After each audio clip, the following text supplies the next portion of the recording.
பாவம் செய்யாதிரு மனமே, நாளை கோபம் செய்தே அமன் கொண்டோடி போவான்.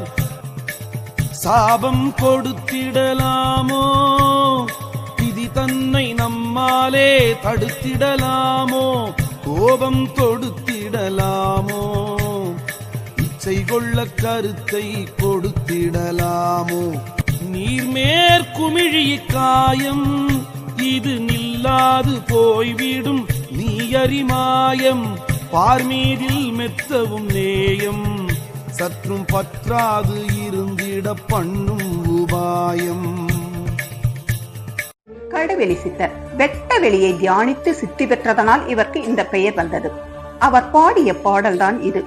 ஏய் மனமே, உயிர்களை துன்புறுத்தும் பாவ செயலை செய்யாதே. அப்படி நீ செய்தால் யமன் உன் மீது கோபம் கொண்டு உயிரை கொண்டு சென்று விடுவான்.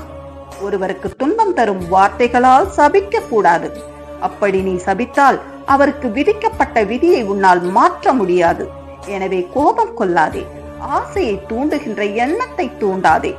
எவ்வாறு தண்ணீரின் மேல் நீர்க்குமிழி தோன்றி உடனே அழிந்து விடுகிறதோ அதுபோல் நம் உடலும் தோன்றிய உடனே அழிந்து விடும். இந்த உண்மையை உணர்ந்து இந்த உலகின் மேல் பற்று இல்லாமல் இருப்பதே சிறந்தது என்று கடுவெளி சித்தர் கூறுகின்றார்.